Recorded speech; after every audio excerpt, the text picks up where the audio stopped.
المصطفى صلى الله عليه وسلم وآله الطاهرين وأصحابه الكرام والتابعين وتابع التابعين وإلى جميع أولياء الله الصالحين ووالدينا ومعلمينا وذوي الحقوق علينا وإلى جميع أرواح المسلمين والمسلمات. الفاتحة. أعوذ بالله من الشيطان الرجيم. بسم الله الرحمن الرحيم. الحمد لله رب العالمين الرحمن الرحيم مالك يوم الدين إياك نعبد وإياك نستعين اهدنا الصراط المستقيم صراط الذين أنعمت عليهم غير المغضوب عليهم ولا الضالين آمين.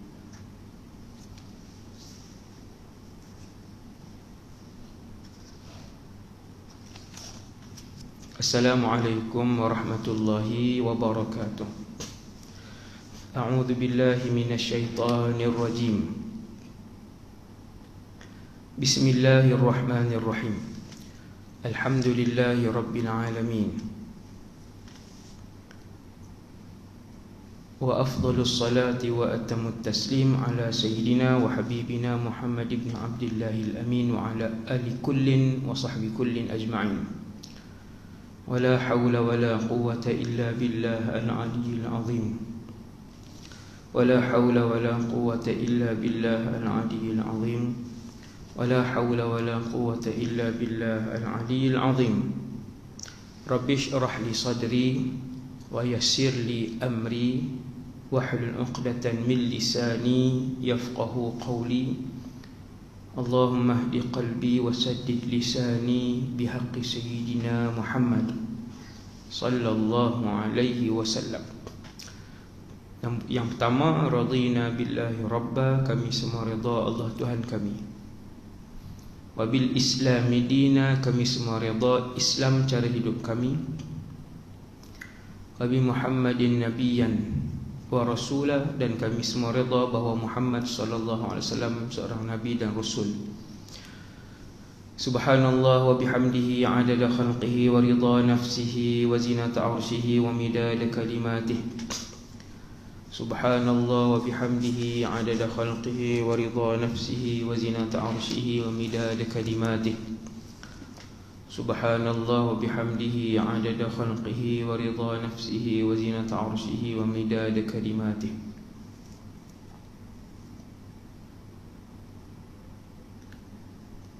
Sesiapa yang semayang subuh kemudian duduk berzikir ataupun duduk dalam majlis ilmu sehingga terbit matahari syuruk, sekarang syuruk pukul 7:03 lebih kurang. Kemudian dia duduk berzikir sehingga terbit matahari. Kemudian dia solat sunat 2 rakaat. Sama ada solat sunat isyraq ataupun solat sunat duha 20 minit selepas terbit matahari, ataupun lebih baik setengah jam selepas terbit matahari. Dia wirid daripada semayang subuh sampai dia tutup dengan duha 2 rakaat, maka dia mendapat pahala seperti mengerjakan haji dan umrah tammataini Nabi sebut, dengan pahala yang sempurna. Nabi sebut 3 kali sempurna. Seperti kita siap barang, duit, tenaga kita, tempat untuk pergi haji, pergi umrah. Ini antara amalan yang sedikit dan pahala yang besar yang diberikan kepada umat Nabi Muhammad sallallahu alaihi wasallam. Ada satu kitab hadis 40, terjemahan Syekh Khairul Nizam. Dia mengumpulkan amalan-amalan yang sedikit tetapi pahalanya besar, yang sabit dengan hadis-hadis yang sahih daripada baginda Rasulullah sallallahu alaihi wasallam. Kemudian Kita menggunakan kitab. Andai umat ini hidup seperti Umar bin Al-Khattab radhiyallahu anhu, seorang yang Allah memberikan kelebihan akal yang tinggi, seorang genius, pemimpin agung, pernah dipuji oleh Rasulullah tentang ilmu. Nombor 3. Yang keempat, pernah dipuji oleh Rasulullah SAW tentang wara'. Yang kelima, pernah dipuji oleh Rasulullah tentang kepimpinan yang baik. Nabi puji dan semua sahabat dengar. Umar seorang yang berilmu. Umar, di satu hadis yang lain, Nabi puji seorang yang sangat saleh. Dan yang ketiga, Nabi puji Sayyidina Umar seorang yang sangat hebat kepimpinan dia. Disebabkan pakej yang lengkap kepada Umar ini, saya mengambil keputusan untuk mengarang sebuah buku. Dan buku ni perlu lagi kepada penambahbaikan yang banyak. Ada lagi tajuk yang sepatutnya di sini disusun dan diletakkan di tempat yang kita kena ubahlah sikit. Muka surat 102, tuan-tuan muslimin dan muslimat, umat Nabi sallallahu alaihi wasallam yang dirahmati Allah. Ada satu benda jasa Sayyidina Umar yang sangat besar, iaitu muka surat 102. Saya cerita, kita tak baca lah, saya terus sebutlah. Iaitu lepas Nabi wafat, Sayyidina Abu Bakar dilantik menjadi khalifah Rasulullah. Dia tak panggil Amirul Mukminin. Ketika itu gelaran Amirul Mukminin belum lagi diguna pakai di kalangan orang Islam. Waktu tu orang panggil Khalifah Rasulullah. Bila orang jumpa Sayyidina Abu Bakar, orang panggil Ya Khalifata Rasulullah. Munada mudhaf mansub bil fathah al-zahirah ala akhirih. Khalifata Rasulullah. Wahai Khalifah Rasulullah, orang panggil begitu. Tapi pada zaman Sayyidina Umar dan selepas tu dipanggil Ya Amiral Mukminin.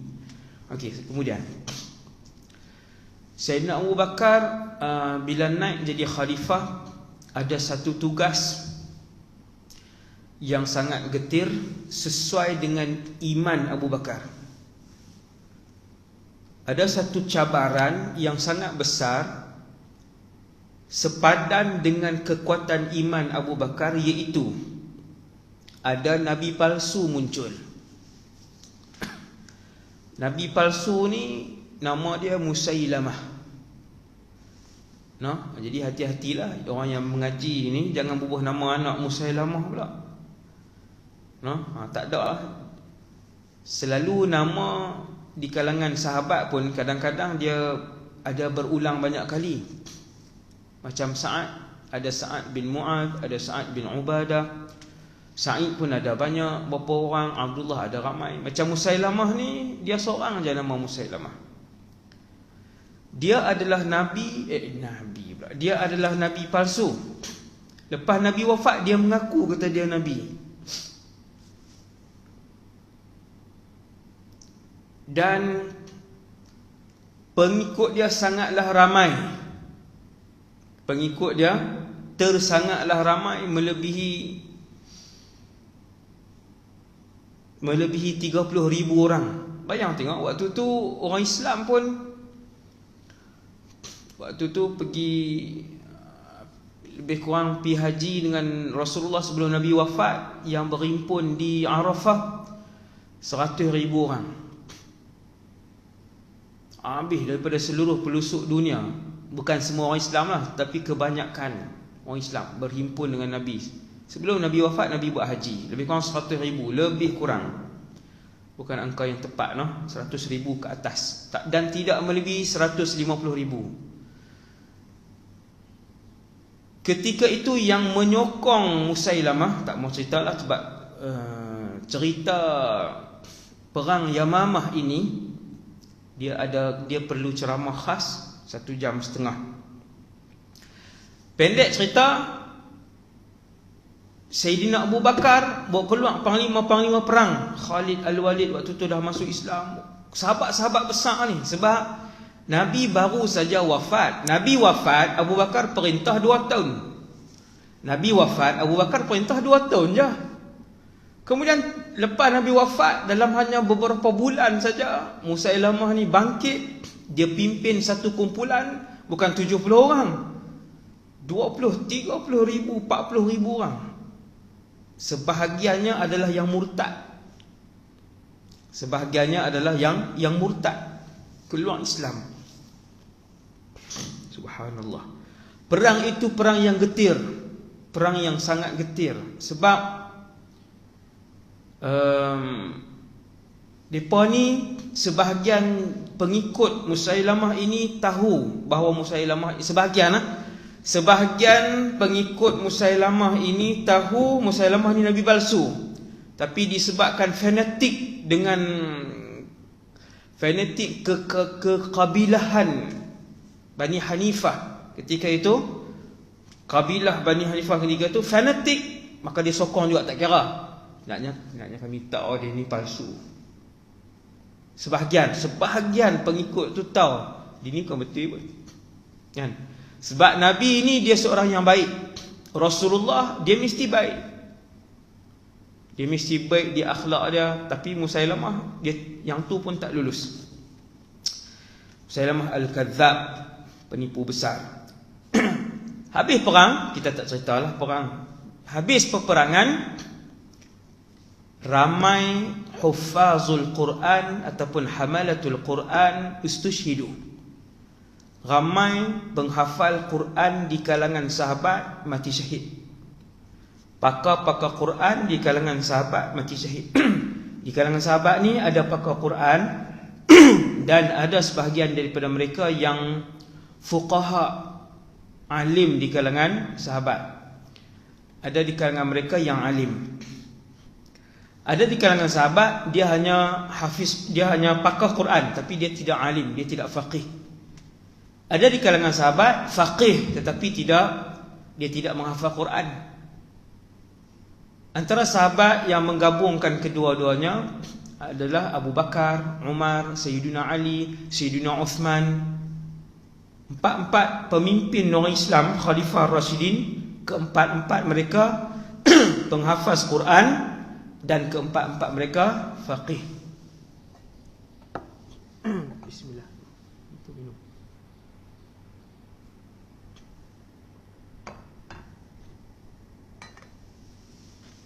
Pemimpin zaman dulu sudahlah pakar kepimpinan, pandai kepimpinan. Wujudkan kementerian, susun tadbir, leadership ni pandai. Mereka juga adalah orang-orang yang alim. Di kalangan Abu Bakar, Umar dan Uthman dan Ali. Kemudian Sayyidina Umar dialah satu-satunya sahabat selepas peperangan Al-Yamamah yang menyedari ramai qurra'us sahabah ustushhidu, pakar-pakar Quran di kalangan sahabat mati syahid. Disebutkan lebih kurang 70 orang. Terbayang tengok 70. Kita nak cari satu Malaysia hari ni pakar Quran, seorang pun payah. Pakar 70 mati syahid serentak dalam perang tu. Sayyidina Umar dia pergi jumpa Sayyidina Abu Bakar. Apa dia beritahu? Dia kata, wahai Khalifah Rasulullah, ramai penghafal Quran telah mati syahid. Wahai Khalifah Rasulullah, aku ada cadangan, kumpulkan Al-Quran menjadi satu buku. Ini bukan Quran lah, ini kitab Al-Qawlut Tam. Wahai pesuruh Allah, bukan pesuruh Allah, silap. Wahai Khalifah Rasulullah, kumpulkan Quran dalam satu kitab. Maksudnya ketika Nabi wafat, Quran tidak dihimpunkan dalam satu tempat. Ya, Quran ada di rumah sahabat ni sikit, di rumah Hafsah sikit, di rumah Sayyidina Ali sikit, di rumah Ubay bin Ka'ab sikit, di rumah Zaid bin Thabit sikit. Ada yang sempat tulis di atas tulang, ada yang sempat tulis di atas pelepah, ada yang sempat tulis di atas kayu. Dan ramai tak sahabat yang menghafal? Ramai sahabat yang menghafal. Cumanya dalam perang Yamamah ni ramai yang mati syahid. Sayyidina Umar kata, wahai khalifah Rasulullah, ramai qurra'us sahabah yang mati syahid. Aku cadangkan kepada kamu untuk kamu himpunkan Quran di dalam satu tempat. Apa jawab Sayyidina Abu Bakar? Jadi Quran yang tuan-tuan tengok di rumah tuan-tuan tu, idea pertama untuk menghimpunkan dia duduk dalam satu ni. Sebab tu saya kata besarnya pahala Sayyidina Umar. Besar pahala Sayyidina Umar. Walaupun Sayyidina Umar yang cadang, tetapi yang melaksanakan itu adalah Sayyidina Abu Bakar. Apa jawab Abu Bakar bila Sayyidina Umar cadang? Jawab Abu Bakar dengan jawapan yang mengecewakan, iaitu, wahai Umar, bagaimana aku nak buat satu benda yang Nabi tak buat? Nampak macam betul kan ayat ni. Wahai Umar, macam mana aku nak buat satu benda Nabi tak buat?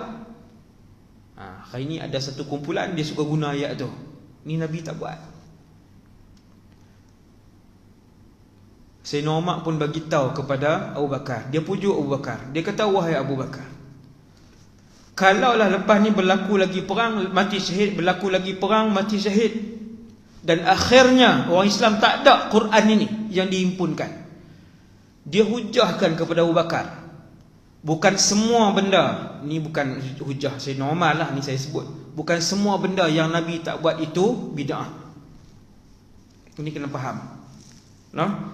Yang ni manhaj ulama ahlu sunnah wal jamaah, majoriti. Kalau nak bersama dengan ulama ahlu sunnah, ini.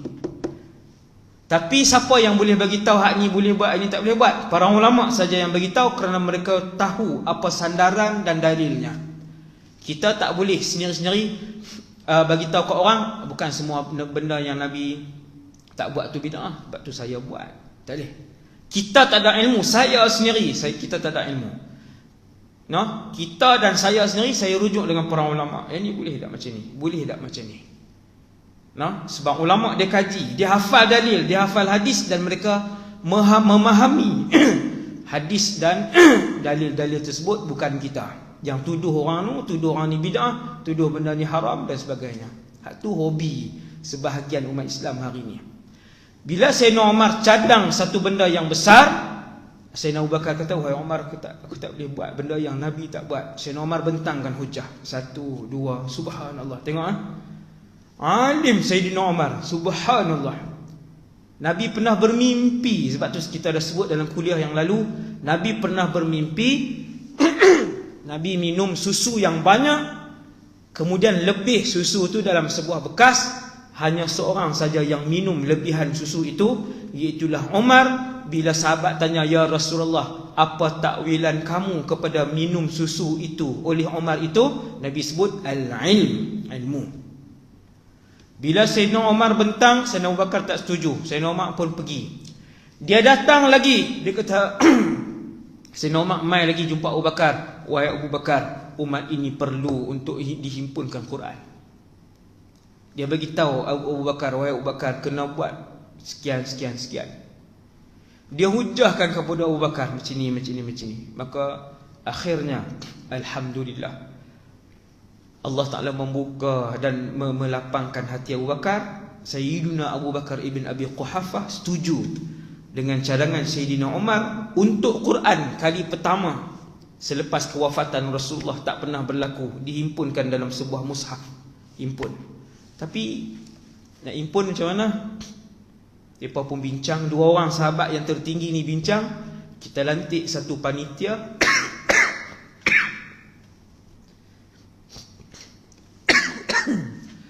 Kita lantik satu panitia yang dianggotai oleh pakar-pakar Quran.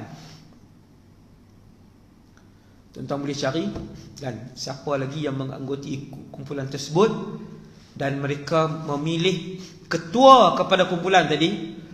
Kumpulan ni tuan-tuan mesti sahabat-sahabat yang lama dan alim, Sayyidina Ubay bin Ka'ab dan lain-lain. Dan mereka memilih Zaid bin Thabit. Sahabat yang nama Zaid ada ramai. ada Zaidul Khair, ada Zaid ibn Harithah, ada Zaid bin Thabit. Zaid ramai. Zaid yang menjadi pengerusi panitia pengumpulan Quran pada zaman Abu Bakar adalah Zaid ibn Thabit. Dia ni orang alim dan dia genius di kalangan sahabat. Zaid bin Thabit ni genius di kalangan sahabat. Saya sebut satu je cerita Zaid bin Thabit. Nabi memanggil dia, muda lagi, umur baru 20-an. Waktu zaman pemerintahan Abu Bakar, umur beliau baru 20-an, sangat muda. Nabi pernah panggil dia. Nabi kata, wahai Zaid, belajar bahasa Yahudi. Maka Zaid bin Thabit pergi cari buku, kitab. Dia pergi belajar dengan orang Yahudi. Kerana Zaid bin Thabit satu orang yang dah boleh membaca. Dia memang seorang yang boleh membaca dan menulis dengan baik. Kata ulama tarikh, Zaid bin Thabit belajar bahasa Yahudi tidak melebihi 10 hari. 10 hari ya, bukan 10 tahun. Ni sahabat ni radhiyallahu an. Akhirnya Abu Bakar panggil dia. Tuan-tuan tahu, bila panggil dia, Sayyidina Umar pun ada di sebelah. Dua orang ni panggil dia, wahai Zaid, kami ada tugas penting untuk kamu, iaitu sekian. Apa jawab Zaid bin Thabit? Demi Allah, jika kalian berdua menyuruh aku memindahkan sebuah bukit, suruh pindahkan, angkut sikit-sikit bukit ni daripada sini pergi tempat lain, itu lebih ringan daripada aku mengumpulkan Quran. Sahabat nak buat tak? Tak mahu. Sebab apa? Sebab Nabi tak buat. Adakah bid'ah? Sayyidina Umar dan Sayyidina Abu Bakar dua-dua terang. Dua-dua ni orang alim. Mereka pun terang. Kenapa mesti buat? Apa hujah dia? Apa dalil dia? Kan? Kita hari ni bagi dalil Quran. Tak ada dalil Quran, hadis tak mau dengar. Adakah dalil pensyariatan dua tu saja? Jawapannya tidak. Kan? Ada lagi yang lain. Al-adillatut tashri'iyah, dalil-dalil pensyariatan yang selain Quran dan hadis. Maka yang disebutkan oleh Abu Bakar, yang dibentangkan oleh Umar, akhirnya setuju Zaid bin Thabit untuk menjadi pengerusi. Maka dia pun himpun sahabat-sahabat lain untuk menghimpunkan Al-Quran, dan akhirnya berjayalah Quran dihimpunkan sampai zaman Sayyidina Uthman. Lama Quran dihimpunkan dan ditulis beberapa naskah, diedarkan ke bandar-bandar besar orang Islam, dihantar ke Mesir, dihantar ke Syam, dihantar ke Mekah. Di Madinah ada satu, di Basrah ada, kan, ada berapa yang dihantar, sampailah pada zaman kita. Alhamdulillah, pada hari ini berkat ilham yang dihantarkan oleh Allah kepada Sayyidina Umar bin Al-Khattab, dan semoga kita semua makin lama kita makin kenal dengan Sayyidina Umar dan juga sahabat-sahabat lain yang hebat ni. Kita baca riwayat hidup mereka ni, baru permulaan. Buku ni nipis ya, 200 muka surat. Dia cerita sikit sangat, ringkasan, baru 1% daripada hidup Sayyidina Umar. Jadi semoga dengan kita mendengar kisah kehidupan mereka dapat kita ikut, dan dengan menyebut tentang orang-orang saleh ini turun rahmat Allah Subhanahu Wa Taala. Sekadar tu dulu.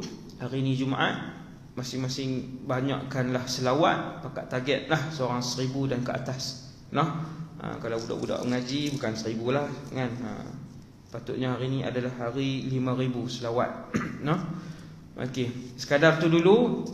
Aqulu qali hadza astaghfirullahal azim li wa lakum. Kita akan sambung insya-Allah muka surat 104. Subhanakallahumma bihamdik asyhadu an la ilaha illa anta astaghfiruka wa atubu ilaik. Wa sallallahu ala sayyidina Muhammad wa ala alihi wasallam. Assalamualaikum warahmatullahi wabarakatuh.